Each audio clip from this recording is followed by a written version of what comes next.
Hello everyone. Welcome to our series of Economic Survey 2019-20, where we shall discuss each and every chapter of Economic Survey. The chapter we are going to discuss today is Chapter 3 of Volume 1.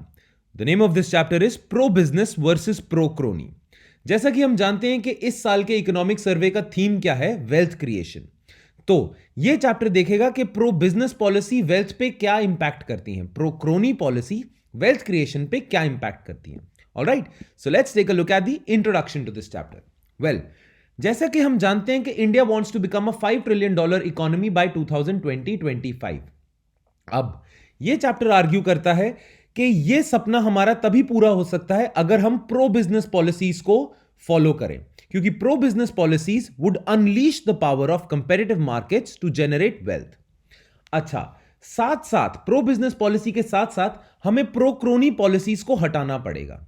Alright, now pro business policy क्या होती है, pro crony policy क्या होती है, यह हम जानेंगे इसी वीडियो में। ऑलराइट, अच्छा, साथ साथ ये बताता है कि प्रो क्रोनी पॉलिसी का हमारे कंट्री में वेल्थ क्रिएशन पे क्या इंपैक्ट हुआ था। This chapter will give a detailed analysis of how pro business policy in India, specially after 1991, generated enormous wealth. और इस चीज के साथ साथ ये चैप्टर ये भी हमें बताएगा कि जो करंट इकोनॉमिक क्राइसिस है ना, उसमें प्रो क्रोनी पॉलिसी का कितना हाथ है। It will also showcase the role of pro crony policies played in bringing India to its current economic state. Alright, तो अब हम देखते हैं प्रो क्रोनी पॉलिसी क्या होता है, प्रो बिजनेस पॉलिसी क्या होता है, क्रिएटिव डिस्ट्रक्शन जो ये नया टर्म इन्होंने डाला है वो क्या होता है। Alright, now pro business policy क्या होगा। प्रो बिजनेस पॉलिसी वो पॉलिसी होगी जो कंपटीशन को एनहांस करती है, जो लेवल प्लेइंग फील्ड कर देती है, छोटे बिजनेसेस के लिए भी, बड़े बिजनेसेस के लिए भी, है ना। तो एक बार ये डेफिनेशन ही पढ़ लेते हैं। Policy that fosters competitive markets, creates a level playing field for businesses to compete and leads to efficient resource allocation in the economy, इसे प्रो बिजनेस पॉलिसी कहते हैं। अब प्रो क्रोनी पॉलिसी क्या होगी। प्रो क्रोनी पॉलिसी, इसे crony capitalism भी कहते हैं। इसका सिंपल सा मोटे मोटे तौर पे मतलब पता है क्या है। जब कभी किसी इकोनॉमी में कुछ बड़े बड़े बिजनेसमैन, कुछ बड़े बड़े सेठ लोग, कुछ बड़े बड़े इंडस्ट्रियलिस्ट की सेटिंग होती है गवर्नमेंट के साथ, और वो सेटिंग कैसी होती है, ये जो बड़े बड़े इंडस्ट्रियलिस्ट होते हैं ये पॉलिटिकल पार्टीज को पैसा पहुंचाते हैं और यही पॉलिटिकल पार्टीज इन्हें फेवर्स देती हैं। अब इसमें क्या होता है, जब गवर्नमेंट, जब पॉलिटिकल पार्टीज कुछ बड़े बड़े इंडस्ट्रियलिस्ट को ही फेवर देंगी तो छोटा इंडस्ट्रियलिस्ट तो बेचारा पिस जाएगा। तो इस सिनारियो में कोई कंपटीशन नहीं होता, फ्री कंपटीशन नहीं होता। Alright, a policy that gives preferential treatment to some incumbent या कनेक्टेड फर्म्स, जो पॉलिटिशियंस के साथ कनेक्टेड है, and goes against the idea of free competition. ठीक है, इसे प्रो क्रोनी पॉलिसी कहेंगे। Mostly this leads to poor resource allocation in the economy. Pro business policy क्या करती है, एफिशिएंट रिसोर्स एलोकेशन करती है। Pro crony policy poor resource allocation करेगी। अच्छा, पुअर रिसोर्स एलोकेशन और एफिशिएंट रिसोर्स एलोकेशन इंपॉर्टेंट क्यों है। जैसा कि हमने देखा था पिछली वीडियोस में, इकोनॉमी स्टडी करने का मेजर पर्पस क्या है। इकोनॉमी हमें यह बताता है कि स्केर्स रिसोर्सेज से आप मैक्सिमम वेलफेयर कैसे कर सकते हो, आप उन स्केर्स रिसोर्सेज को कैसे एलोकेट करो जिससे मैक्सिमम वेलफेयर हो। तो ये जो चैप्टर है ये बोलता है pro business policy efficiently resource allocate करता है, प्रो क्रोनी बेकार तरीके से रिसोर्स एलोकेट करता है। ऑलराइट, अब हमें पता तो चल गया प्रो बिजनेस पॉलिसी क्या होती है, प्रो क्रोनी पॉलिसी क्या होती है। अब एक इंपॉर्टेंट टर्म देख लेते हैं जिसका नाम है क्रिएटिव डिस्ट्रक्शन। अभी जो टर्म है ना क्रिएटिव डिस्ट्रक्शन, ये दिया था एक फेमस ऑस्ट्रियन इकोनॉमिस्ट जिनका नाम था जोसेफ शूमटर। अब जोसेफ शूमटर इसकी एक पर्टिकुलर डेफिनेशन देते हैं। वो डेफिनेशन समझने से पहले मोटे मोटे तौर पे क्रिएटिव डिस्ट्रक्शन का मतलब देख लेते हैं। ठीक है, अब क्रिएटिव डिस्ट्रक्शन पता है क्या होता है इकोनॉमी में, वो इकोनॉमी जो फ्री कंपटीशन को एनहांस करती है, उसमें क्या होता है, बुरी परफॉर्मिंग जो कंपनीज होती है ना वो बाहर हो जाती हैं और अच्छी परफॉर्मिंग कंपनीज जो रिसोर्सेज को अच्छे से एलोकेट कर रही हैं वो एंटर कर जाती हैं। तो जब कंपटीशन ज्यादा होगा ना तो बुरी फर्म्स बाहर होंगी, अच्छी फर्म्स अंदर आ जाएंगी। बुरी फर्म्स डिस्ट्रॉय हो जाएंगी and they will create space for new efficient firms. तो बुरी फर्म डिस्ट्रॉय करके नई फर्म्स के लिए जगह बना रही है, that is why it is called creative destruction. Destruction तो हो रही है पर नई कंपनीज के लिए स्पेस बन रहा है। ऑलराइट, अब जोसेफ शूमटर ने क्या डेफिनेशन दी थी, process of industrial mutation that incessantly revolutionises the economic structure from within. Industrial mutation मतलब इंडस्ट्री का स्ट्रक्चर चेंज हो रहा है, ठीक है। Incessantly destroying the old one, incessantly creating a new one. पुरानी कंपनीज बाहर जाएंगी, नई अच्छी कंपनीज अंदर आएंगी, ठीक है। Creative destruction. अच्छा, ये अगर आपको टर्म समझ आ गया तो इस चैप्टर का थीम ही आपको समझ आ जाएगा। ऑलराइट, नाउ हम देखते हैं कि प्रो बिजनेस पॉलिसीज ने इंडिया को क्या फायदा दिया। Actually pro business policy India में आई है एलपीजी रिफॉर्म्स ऑफ 1991 के बाद। 1991 से पहले प्रो बिजनेस पॉलिसीज नहीं थी, ठीक है ना। ज्यादा क्रोनी कैपिटलिज्म को ही फेवर किया जाता था। एलपीजी रिफॉर्म्स के बाद प्रो बिजनेस पॉलिसी आई, फ्री मार्केट कंपटीशन आया, है ना। तो the liberalisation of Indian economy 1991 unleashed competitive markets. Alright, next point देखिए। After market reforms of 1991 Sensex has not only grown but grown at an accelerating pace. अब 1991 की जो pro business policies थी उसके बाद कहते हैं कि हमारी कंट्री में वेल्थ क्रिएशन बहुत ज्यादा बढ़ गई। अब इस चीज को मेजर कैसे करा? इकोनॉमिक सर्वे ना सेंसेक्स को देखता है। सेंसेक्स क्या है? आपके स्टॉक मार्केट का इंडेक्स है, बॉम्बे स्टॉक एक्सचेंज का इंडेक्स है। ये Bombay stock exchange stock market की परफॉर्मेंस को देखता है। तो सेंसेक्स ने ना इकोनॉमिक सर्वे ने सेंसेक्स का डेटा उठाया 1991 से पहले का और 1991 के बाद का, और फिर देखा कि सेंसेक्स पे इफेक्ट क्या पड़ा 1991 के रिफॉर्म्स का। अब जो ये इकोनॉमिक सर्वे की स्टडी है ना, वो बोलती है कि 1991 से पहले सेंसेक्स इतने अच्छे से ग्रो नहीं कर रहा था, पर 1991 के बाद सेंसेक्स ना सिर्फ ग्रो करा है, बहुत ज्यादा पेस पे ग्रो करा है। ऑलराइट, आपको पता है सेंसेक्स खुला था 1986 में। 5000 पॉइंट्स तक पहुंचने के लिए ना इसे 13 साल लग गए थे। दैट इज 1999 में या 13 साल में इसने 5000 का मार्क टच करा है। बट जो नेक्स्ट 5000 पॉइंट्स थे ना, 5000 मतलब जैसे 5000 के बाद 10,000, फिर 15,000, फिर 20,000, ये जो नेक्स्ट 5,000 के जो लैंडमार्क्स थे ना, या जो माइलस्टोन्स थे, ये इसने बड़े कम टाइम में पूरे करे हैं। पहला 5,000 करने के लिए से 13 साल लग गए, बट जैसे ही 1991 के एलपीजी रिफॉर्म्स आए उसके बाद 5-5 हजार की बढ़ोतरी इसकी 2-2, 3-3 साल में होती गई। ऑलराइट, तो इससे क्या पता चलता है कि वेल्थ क्रिएशन ना सिर्फ बढ़ी है प्रो बिजनेस पॉलिसी से, वेल्थ क्रिएशन एक्सेलरेट हुई है। अच्छा, प्रो बिजनेस पॉलिसी ने क्रिएटिव डिस्ट्रक्शन भी करी है हमारी इकोनॉमी में, और ये इकोनॉमिक सर्वे कैसे प्रूव करता है? अगेन ये सेंसेक्स के डेटा को उठाता है। अब पाया यह जाता है कि सेंसेक्स में ना पहले 10 साल जो सेंसेक्स के थे 1986 से लेकर 1996 तक, पहले 10 सालों में सेंसेक्स के जो पार्ट्स थी कंपनीज, बड़ी बड़ी कंपनीज ही सेंसेक्स का हिस्सा होती हैं। तो सेंसेक्स की जो कंपनीज हिस्सा थी ना, सेंसेक्स का जो हिस्सा थी, उनमें कोई चेंज नहीं आया। जो कंपनीज 1986 में सेंसेक्स का हिस्सा थी, 1996 में वही कंपनीज उसका हिस्सा थी। तो कोई क्रिएटिव डिस्ट्रक्शन नहीं हो रही थी, कोई पुरानी फर्म्स डिस्ट्रॉय नहीं हो रही थी और नई फर्म्स नहीं आ रही थी। बट जैसे ही 1991 के रिफॉर्म्स आते हैं और हम 1997 से लेकर 2006 का पीरियड देखते हैं, तो हमें पता चलता है कि बहुत सारी पुरानी फर्म्स खत्म हो गई और बहुत सारी नई फर्म्स आ गई। दैट मींस 1991 के रिफॉर्म्स के बाद क्रिएटिव डिस्ट्रक्शन हुई है, और जैसा कि हम जानते हैं क्रिएटिव डिस्ट्रक्शन तो अच्छा होता है। सेकेंड पॉइंट पढ़ लेते हैं। On the other hand, constituents of Sensex of 1997 were steadily churned out over the next decade, so that the Sensex of 2006 had barely half the firms from Sensex of 1997. आधी company जो Sensex का part थी 1997 में, वो company 2006 तक out हो गई थी, है ना। ये जो ग्राफ भी है यही बता रहा है। ये जो ब्लू वाली लाइन है ये बता रही है 1986 से लेके 1996 तक का पीरियड, और ये जो ऑरेंज लाइन है ये बता रही है 97 से 2006 का पीरियड। तो percentage of Sensex constituents retained over the next decade. तो ब्लू लाइन दिखा रही है कि जितने भी सेंसेक्स की कंपनी थी वो रिटेन हो गई थी, बट ऑरेंज लाइन बता रही है कि कंपनी रिटेन होना कम हो गई थी। कंपनीज जो पुरानी कंपनीज थी वो बाहर होई जा रही हैं। ये ग्राफ भी यही बताता है। ऑलराइट, क्रिएटिव डिस्ट्रक्शन का और क्या फायदा हुआ हिंदुस्तान को?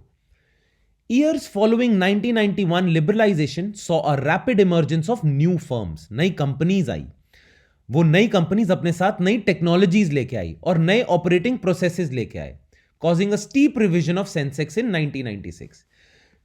अब 1991 के लिबरलाइजेशन के बाद बहुत सारी नई कंपनीज आई। वो नई कंपनीज ने कंपटीशन दिया ओल्ड कंपनीज को। जो ओल्ड कंपनी सस्टेन कर पाई वो तो रह गई, जो नहीं कर पाई वो बाहर चली गई। इसे ही तो क्रिएटिव डिस्ट्रक्शन कहते हैं। तभी तो 1996 में half of the constituents of Sensex were replaced. ठीक है, अच्छा, ये क्रिएटिव डिस्ट्रक्शन का फिनोमिना यही नहीं रुका, हर 5 साल में ये क्रिएटिव डिस्ट्रक्शन का फिनोमिना होता रहता है जब से हमने अपनी इकोनॉमी लिबरलाइज करी है। थर्ड पॉइंट देखना, एवरी 5 years रफली 1/3 of the firms in the index are replaced. हर 5 सालों में 33% या 1/3 कंपनी बाहर होती रहती है। ठीक है, a firm that entered the index in 1986 could have expected to stay on the index for 60 years। ठीक है, 1986 में अगर कोई कंपनी एंटर करती तो वो एक्सपेक्ट कर सकती थी कि 60 साल तक मैं सेंसेक्स का हिस्सा रहूंगी, मतलब मैं डोमिनेंट कंपनी रहूंगी, है ना। बट आज ये टाइम पीरियड पता है कितना हो गया, 12 साल बस। Currently a firm is expected to remain on the index for only 12 years, मतलब 60 साल की जगह 12 साल, 1/5 टाइम हो गया। और ये जो साइड में ग्राफ है ना, ये भी यही चीज बताता है, देखना आप ध्यान से। ये जो येलो पर्पल बिल्डिंग्स बार्स बनी हुई, ये बताती है number of companies that exerted that index. और ये जो टाइम पीरियड है ये 5 साल, हर 5 साल को देखा है, 86 से 90 का, 91 से 95 तक का। तो जैसा कि आप देख सकते हो कि 1991 के बाद number of companies that exerted the index बढ़ गया। That means old inefficient firms बाहर होती गई, क्रिएटिव डिस्ट्रक्शन होती गई। फिर दूसरा, ये रेड लाइन क्या बताता है, रेड लाइन बताता है कि हर पीरियड में वो ये देख रहा है कि एक एवरेज कंपनी कितना टाइम एक्सपेक्ट कर सकती थी सस्टेन करना। तो 1986 से 1990 तक हमने जैसा अभी थोड़ी देर पहले पढ़ा, एक एवरेज कंपनी सोच सकती थी कि वो 60 साल तक सेंसेक्स का हिस्सा रहेगी, 60, है ना, रेड लाइन। फिर धीरे धीरे ये नंबर कम होता गया और आज नंबर क्या है, आज कंपनी एक्सपेक्ट करती है कि वो उसका जो एवरेज ड्यूरेशन होगा सेंसेक्स पे वो होगा सिर्फ 12 साल का। ऑलराइट, तो ये था क्रिएटिव डिस्ट्रक्शन से रिलेटेड फैक्ट्स जो सेंसेक्स के थ्रू इकोनॉमिक सर्वे ने देखे हैं। अच्छा, क्रिएटिव डिस्ट्रक्शन रिलेटेड कुछ और अच्छी चीजें हुई हैं हमारी इकोनॉमी में, और क्रिएटिव डिस्ट्रक्शन का हमें बहुत फायदा हुआ है।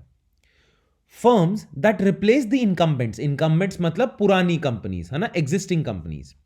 Firms that replace the incumbents on the Sensex brought in new ideas, new technologies and processes. ठीक है, नए आइडियाज लेके आए। Now this is evident from the fact that financial sector and information technology sector, which were virtually non-existent before 1991, became dominant by replacing various manufacturing sector। अब 1991 से पहले financial sector और information IT sector exist ही नहीं करता था Sensex पे। मतलब Sensex पे कोई कंपनी अगर एग्जिस्ट नहीं करती ना, तो इसका मतलब क्या होता है, वो कंपनी बड़ी ही नहीं है। अब 1991 से पहले सिर्फ मैन्युफैक्चरिंग सेक्टर्स थे सेंसेक्स पे, बट 1991 के बाद नए सेक्टर्स भी एंटर करे, सर्विसेज सेक्टर एंटर करा। ठीक है, फाइनेंशियल सेक्टर, जैसे यहां पे एचडीएफसी बैंक है, 1991 के बाद प्राइवेट बहुत सारे बैंक्स आए ना, तो फाइनेंशियल सेक्टर ग्रो करा है। इन्फोसिस, ये जो राइट साइड में पिक्चर है, आईटी सेक्टर आपका ग्रो करा है। और इतने बड़े हो गए ये सर्विसेज सेक्टर, फाइनेंशियल सेक्टर और इंफॉर्मेशन टेक्नोलॉजी सेक्टर, कि ये सेंसेक्स का हिस्सा बन सके। और नॉट जस्ट ये सेंसेक्स का हिस्सा बने, इन्होंने सेंसेक्स में भी डोमिनेंट शेयर ले लिया। ऑलराइट, अब एक और फैक्ट हमें पता चला है, 1991 के बाद share of services sector has dramatically increased post liberalisation. Alright, उससे पहले मैन्युफैक्चरिंग का शेयर सेंसेक्स में ज्यादा था। अब today's Sensex is not only composed of large number of sectors but is also far more democratic in terms of size of companies. अब पहले क्या होता था, पहले जो सेंसेक्स था ना, उसमें सिर्फ कुछ ही सेक्टर्स रिप्रेजेंटेड थे। अब बहुत सारे नए सेक्टर्स आ गए, सर्विसेज सेक्टर भी आ गए। तो एक तो लार्ज नंबर ऑफ सेक्टर्स है, डाइवर्स ग्रुप है अब सेंसेक्स में, बहुत सारे सेक्टर्स हैं। प्लस ये जो सेक्टर्स है ना, ये ज्यादा डेमोक्रेटिक है। अब डेमोक्रेटिक कैसे पता चलता है, नेक्स्ट पॉइंट देखना। In 1991, the largest firm on the index was roughly 100 times the smallest in terms of market capitalization। जो सबसे बड़ी कंपनी थी वो 100 गुना थी सबसे छोटी कंपनी की। बट आज 2018 में this ratio has drop to only 12। That means जो सबसे बड़ी कंपनी है वो छोटी कंपनी के बस 12 गुना है। दैट मीन्स छोटी और बड़ी कंपनी के बीच में फासला कम होता गया है। तो डेमोक्रेटाइजेशन हो गई सेंसेक्स की। ऑलराइट, तो अब हम ना एक फ्लो चार्ट के थ्रू देख लेते हैं कि 1991 का हमें फायदा क्या हुआ है, प्रो बिजनेस पॉलिसीज का हमें फायदा क्या हुआ है, क्रिएटिव डिस्ट्रक्शन का हमें फायदा क्या हुआ है। Number 1, time period of domination reduced. जैसा कि हमने देखा अभी थोड़ी देर पहले, 1991 में क्या था सिस्टम, 1991 में या 1986 टू 1990 तक एक फर्म एक्सपेक्ट करती थी 60 ईयर्स तक डोमिनेट करना। ठीक है, आज वो एक्सपेक्ट करती है 12 ईयर्स तक डोमिनेट करना। तो time period of domination reduce हो गया, ठीक है। तो इसका मतलब है नई फर्म्स ज्यादा कंपटीशन दे रही हैं पुरानी फर्म्स को। Alright, next, entry of new firms, sectors, ideas and processes. इससे इनोवेशन बढ़ी है आपकी इकोनॉमी में। तो 1991 के बाद नई कंपनियां आई हैं, नए सेक्टर आए हैं, जैसे आईटी सेक्टर, आइडियाज आए हैं और प्रोसेसेस आए हैं। And last, difference between sizes of largest and smallest firms are rapidly shrinking. पहले लार्जेस्ट फर्म 100 गुना होती थी, आज सिर्फ आपकी जो लार्जेस्ट फर्म है वो 12 गुना है, राइट। चलिए, अब प्रो बिजनेस पॉलिसी के हमें फायदे क्या होते हैं इसके एंड में हम देख लेते हैं। तो हम देख लेते हैं कंक्लूजन क्या है इस चीज का। पूरा जो चैप्टर है ना उसे 2 पार्ट्स में डिवाइड करा हुआ है। तो पार्ट 1 जो है कि प्रो बिजनेस पॉलिसी ने हमें फायदा क्या दिया है, उसका कंक्लूजन देख लेते हैं। सबसे पहले, creative destruction brings new innovations into the market that serve people better than the old technologies they displace. पुरानी टेक्नोलॉजीज लोगों को इतना फायदा नहीं पहुंचा रही थी, बट क्रिएटिव डिस्ट्रक्शन से नई टेक्नोलॉजीज आई और लोगों को ज्यादा फायदा हुआ है। ऑलराइट, अच्छा, जैसे जैसे नई फर्म्स आती गई वैसे वैसे कंपटीशन बढ़ता गया। और यह हम जानते हैं, जितना ज्यादा किसी इंडस्ट्री में कंपटीशन होता है उतने ही प्राइसेस कम होते हैं, right. It brings new firms into the market which compete with existing firms and lower prices for the consumer. आपको याद ही होगा, टेलीकॉम सेक्टर में पहले कॉल का रेट और इंटरनेट का रेट, है ना, 4G का रेट बहुत ज्यादा होता था, पर जैसे ही जियो आया कंपटीशन बढ़ा तो टेलीकॉम के रेट्स एकदम से कम हो गए। अच्छा, next, creative destruction is only possible in a pro business policy environment that fosters competition and innovation, ठीक है। और लास्ट पॉइंट भी ऐसा सही है, वो आप वीडियो स्टॉप करके पढ़ सकते हो।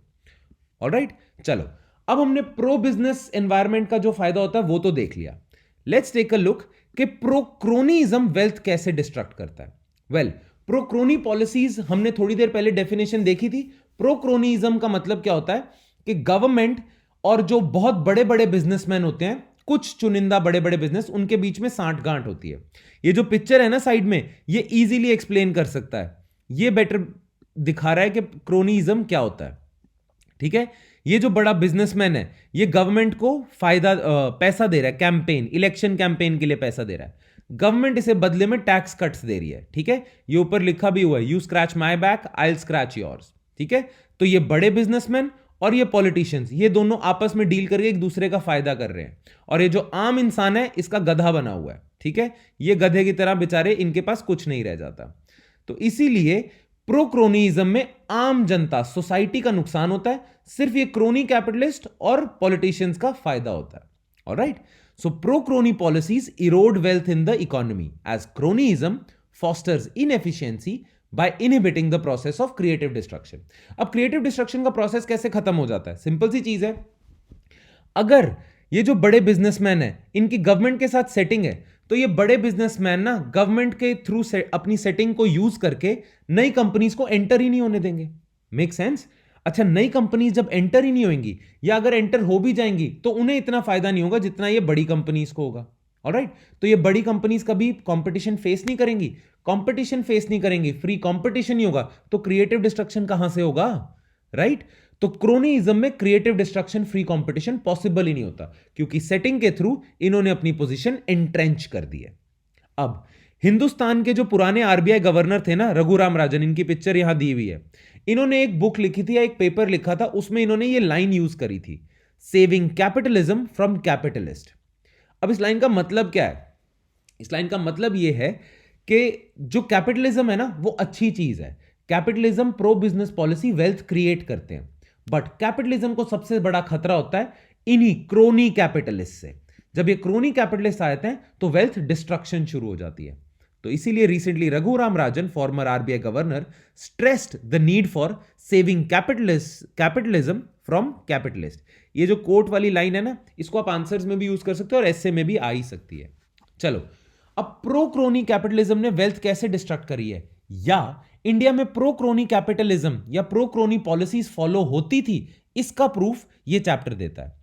इस चैप्टर के डेटा एनालिसिस के according, prior to 2010 it clearly paid a firm and its share holders if the firms promoters had connections. कहने का मतलब 2010 से पहले वो कंपनियां जिनके पॉलिटिशियंस या गवर्नमेंट के साथ कनेक्शंस थे ना, उनको बहुत फायदा हुआ है। According to the analysis of this survey, From 2007 to 2010, connected firms realized 7 percentage points higher return than they would have in a more competitive market. कहने का मतलब कि इनके कनेक्शंस थे ना पॉलिटिशियंस के साथ, इसीलिए इन्होंने 7% एक्स्ट्रा रिटर्न कमाया एज कंपेयर टू नॉर्मल जो फर्म्स थी जिनके कोई कनेक्शन नहीं थे, जो फेयर कंपटीशन के थ्रू काम कर रही थी. अगर इन कंपनीज के पास पॉलिटिकल कनेक्शंस ना होते तो ये एक्स्ट्रा 7 परसेंटेज पॉइंट्स ना कमा पाते. तो इन्हें 7% पॉइंट्स का एक्स्ट्रा फायदा हुआ है बिकॉज ऑफ देयर कनेक्शंस. ठीक है. अब आप सोच रहे हो तो अच्छी चीज है, ठीक है, कोई बात नहीं, कुछ लोगों का फायदा हो रहा है तो क्या हो गया, वेल्थ तो क्रिएट हो रही है. बट प्रोक्रोनी कैपिटलिज्म जो होता है ना, वो थोड़े टाइम के लिए ही इन लोगों को फायदा पहुंचाता है. इवेंचुअली ये पूरी इकोनॉमी को डिस्ट्रॉय कर देता है, और जब पूरी इकोनॉमी डिस्ट्रॉय होती है तो ये लोग भी तो डिस्ट्रॉय होंगे. अब ये कैसे होता है, ये देखते हैं हम. Effects of pro crony policies. सबसे पहले तो ना जो प्रोक्रोनी पॉलिसीज होती हैं, this incentivises rent seeking behaviour. Rent seeking behaviour क्या होता है? रेंट क्या होता है? आपकी कहीं जगह होती है, उस पर अगर आप किसी को रहने को दे देते हो तो उससे आप कुछ पैसे डिमांड करते हो. वैसे ही जो ये बिजनेसमैन है बड़े बड़े, इनके पॉलिटिशियंस के साथ कनेक्शंस होते हैं, तो इन कनेक्शंस का ये फायदा उठाते हैं, उस पे रेंट उठाते हैं. राइट. अब ये फायदा कैसे उठाते हैं पॉलिटिकल कनेक्शंस का? सबसे पहला एग्जांपल्स ही हैं ये नीचे जो दिए हुए.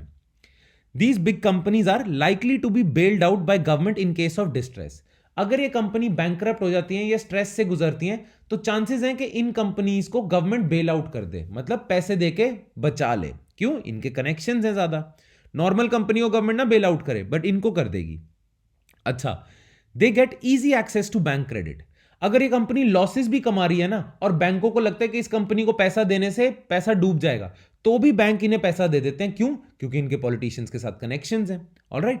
हायर स्टॉक रिटर्न आता है, क्योंकि लोगों को लगता है कि इनके पॉलिटिशियंस के साथ कनेक्शन है तो इन्हें फायदा होगा, इसलिए लोग भी इनमें इन्वेस्ट करते रहते हैं. Favourable resource allocation by government. Because इनके गवर्नमेंट के साथ कनेक्शन है तो गवर्नमेंट इन्हें रिसोर्सेज भी फेवरेबली एलोकेट कर देती है. जैसे आपको याद होगा 2G स्कैम हुआ था, कोल स्कैम हुआ था, उसमें गवर्नमेंट ने अपनी फेवरेट कंपनीज को ही 2G स्पेक्ट्रम एलोकेट कर दिया था, कोल ब्लॉक्स एलोकेट कर दिए थे. तो इस पॉइंट का मतलब यही है. Next, lower effective tax rate. इन्हें कई टैक्स ब्रेक्स मिल जाते हैं, ठीक है, टैक्स बचा लेते हैं ये लोग. And favourable access to government projects. अगर गवर्नमेंट ने कहीं रोड बनानी है, ब्रिज बनाना है, तो अपनी फेवरेट कंपनीज को ही टेंडर या प्रोजेक्ट दे देते हैं. ऑलराइट. अच्छा, ये तो डायरेक्ट नुकसान हो गया, रेंट सीकिंग बिहेवियर, है ना. अदर इनडायरेक्ट कॉस्ट क्या है, ये पॉइंट पढ़ते हैं, उससे समझ आ जाएगा. Because of rent seeking opportunities, firms shift their focus away from innovation towards building political relationships, thus undermining the economy's capacity for wealth creation. इसका मतलब क्या है कि क्रिएटिव डिस्ट्रक्शन से हमें बहुत फायदा होता था, बिकॉज जो कंपनीज थी ना, नई कंपनीज आती थी, वो नए आइडियाज लेके आती थी, इनोवेशन करती थी. और जो एग्जिस्टिंग कंपनीज थी, अगर उन्हें बिजनेस में रहना है तो उन्हें भी इनोवेशन करनी पड़ती थी. बट अगर प्रोक्रोनी पॉलिसीज हैं तो कंपनी को फायदा होता है पॉलिटिकल कनेक्शंस के साथ. तो कंपनीज जो टाइम, मनी, रिसोर्सेज, पैसा और टाइम खर्च करती हैं पॉलिटिकल कनेक्शंस बनाने में, वो पैसा और वो रिसोर्सेज अगर वो इनोवेशन में लगा देते तो वेल्थ क्रिएशन बढ़ती. बट कंपनीज पैसा खर्च कर देती हैं पॉलिटिकल पार्टीज के साथ लिंक बनाने में, तो इसलिए वो पैसा जो इनोवेशन में लग सकता था, वो पैसा अब लग रहा है पॉलिटिकल लिंक्स में, जो कि वेस्ट ही है, वेस्टेज ही होती है. करप्शन तो गलत बात है. इसीलिए इनोवेशन इकोनॉमी में नहीं होती. इनोवेशन नहीं होती तो इकोनॉमी ग्रो नहीं करती. तो एक तरह की इनडायरेक्ट कॉस्ट है. ऑलराइट. चलिए, ये जो क्रोनी कैपिटलिज्म होता है ना, इसका एक्चुअल इंपैक्ट या इसका जैसे फुल इंपैक्ट अच्छे से समझने के लिए, डेप्थ में समझने के लिए ना, हम एक केस समझ लेते हैं. Let's study the case of wilful default. Wilful default का पूरा सिनारियो समझने के बाद आपको पता चल जाएगा कि क्रोनी कैपिटलिज्म कितना खराब है. Alright, now willful default होता क्या है? The RBI defines willful defaulter as a firm that has defaulted in meeting its repayment obligations even though it has the capacity to honor these obligations. इसका मतलब वो इंसान जो बैंक को पैसा वापस कर सकता है पर कर नहीं रहा, उसे willful defaulter करते हैं कि वो जानबूझ के पैसा नहीं दे रहा है ना. अब a firm could also be termed as willful defaulter if it uses the funds for purposes other than what is sanctioned by the lender, siphons the money out to related parties, or remove the assets used to secure the loan. अब जैसे ना इसमें विजय माल्या का example ले लेते हैं। Wilful defaulter थे विजय माल्या। अब विजय माल्या ने ना किंगफिशर एयरलाइंस के ऊपर बैंक से लोन ले लिया। वो लोन ले तो लिया, बट उस पैसे को किंगफिशर में नहीं लगाया, अपने पर्सनल खर्चों पे लगा लिया। महंगी गाड़ियां खरीद ली, महंगी कोठियां खरीद ली, ये सारी चीजें कर दी। अब उन्होंने अपनी चीजों पे लगा दिया।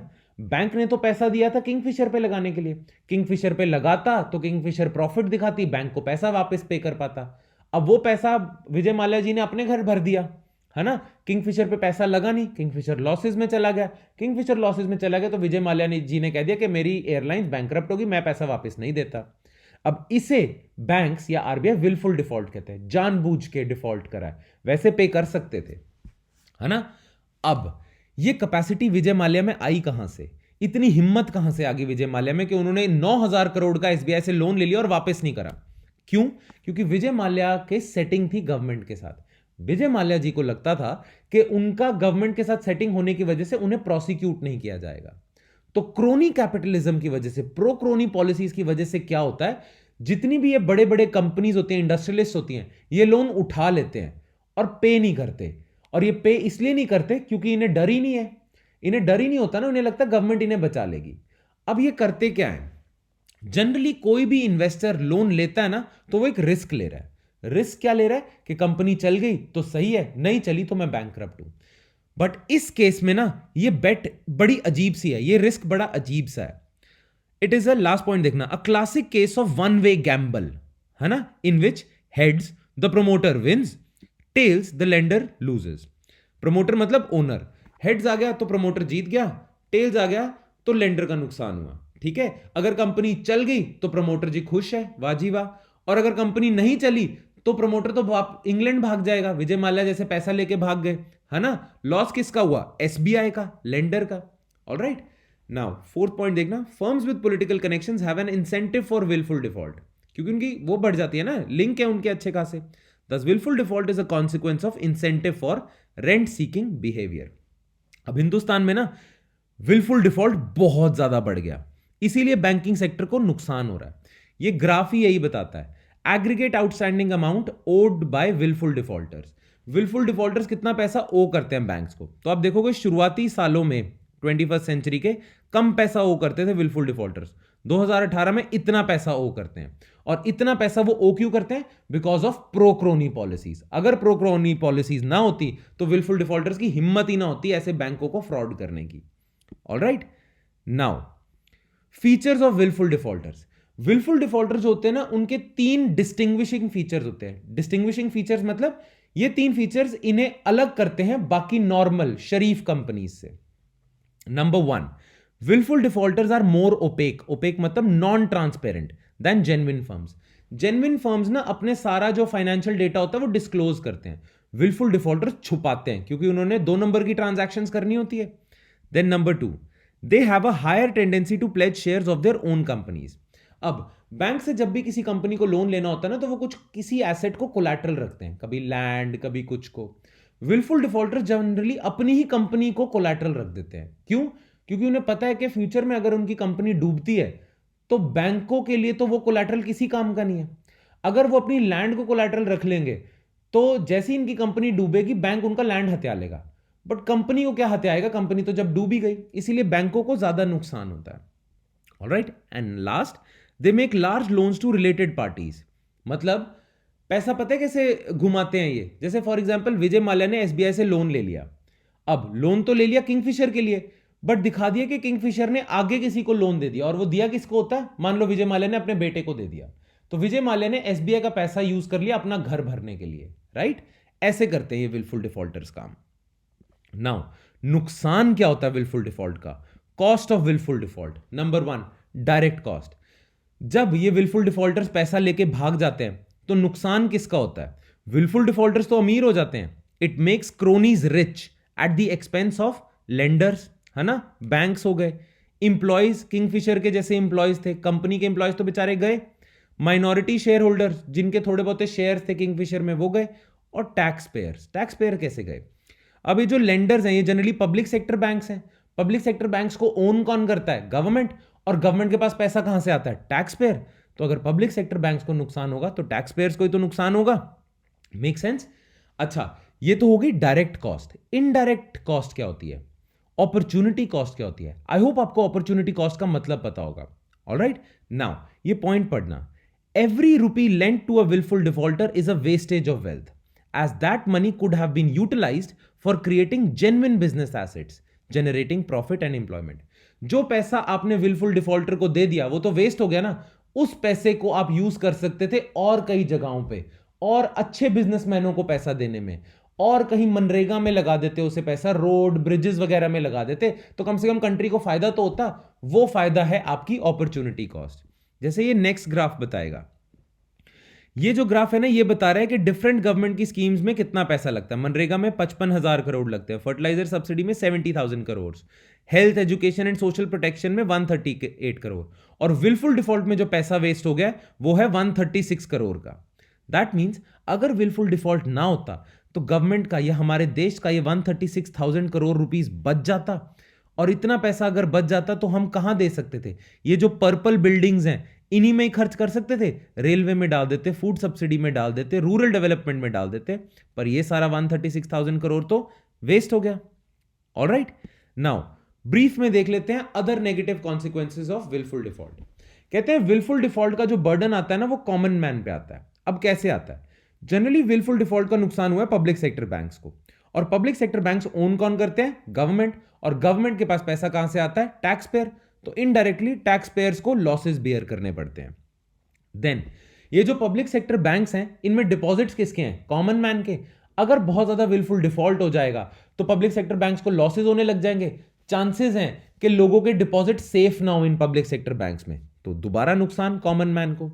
तीसरी चीज, जब पब्लिक सेक्टर बैंक्स को लॉसेस होने शुरू हो जाएंगे तो वो अपने लॉसेस को कवर कैसे करेंगे? वो बाकी लोन्स पे इंटरेस्ट रेट्स बढ़ा देंगे। जब वो बाकी लोन्स पे इंटरेस्ट रेट बढ़ा देंगे तो जो बेचारा जेन्युइन बिजनेसमैन था उसकी कॉस्ट ऑफ बोरोइंग तो बढ़ जाएगी, है ना?